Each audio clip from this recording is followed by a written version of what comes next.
Trump, which lots of people over here find confusing. Look, I'm working class English, right? It makes complete sense to me to vote for a person who actually talks about my kind of people. The media in America, all of it, it's liberal-minded, it proclaims to be, but it's only really basically liberal with the truth. They toe the line of the Democrat Party by assumption that they know what's best. Yet they don't know nothing about, say, blue-collar workers, Latinos, African Americans, in or outside of large cities. It's assumed the position is the Democrat Party attitude. Now, Trump, he's not a politician. He's never claimed to be. How unusually, exceptionally wonderful is that for people like me, working class people? We're bored with your intellectual left-wing ideas. We can't take much more of you. You talk twaddle. Everything you do, you just miss the point of who the general population are. But John Lydon, I was just going to say, what about his rudeness? What about his obnoxiousness? Nothing for these people. Nothing. And this is why they now support him so loyally, because he's the only hope. Now, you can call him a narcissist, you can call him nasty, he can be many different things, this fella.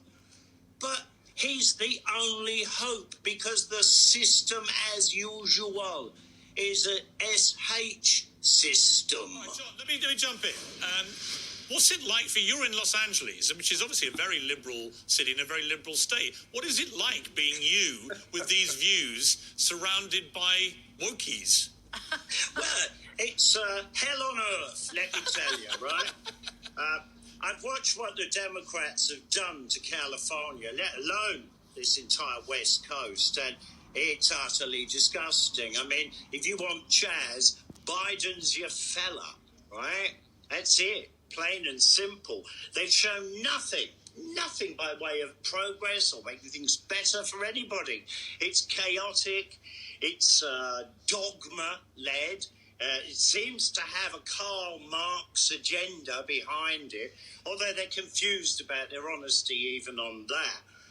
The politics of left-wing is utter confusionism, and I despise them for it. John, your new book is called workers. The new book is called "I Could Be Wrong, I Could Be Right." It sounds to me like you'll probably think you're right. Well, some of the time, that's highly likely. The evidence so far on my career has been I'm generally correct. Now, if you ask me who's going to win the election, God, I don't gamble, you know? I just don't, and I wait to see how people view this, but I mean, so far, whether he wins or loses, Trump's proved a major point that this country has been divided by smart-ass, know-it-all city slickers versus what? The thickos and the stupids of us, you know?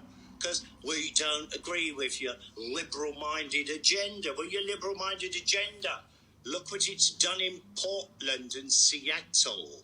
Hey, do you want some more of that everywhere? Well, explain what it's done in Portland and Seattle, John. Hell on earth, right? 140 solid days of rioting, right? Which Biden would quite happily, proclaim as peaceful protesting, and what went on afterwards in the later hours is not dealt with. He doesn't deal with Antifa and BLM in any honest way at all. They're not an organisation. Well, they're so closely affiliated with the Democrat Party, so maybe the Democrats are not an organisation either. I'm puzzled by the nonsense of it. It's just completely destructive. John, in all the time you've lived in... This Biden nonsense, right, this absolutely appalling statement of you're not black if you don't vote for him. Now, hello, that really upset a lot of black people, right? Yeah. I have to live here. We tolerate that.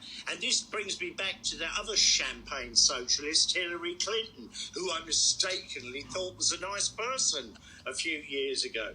when she called Trump supporters a basket full of deplorables. Yeah.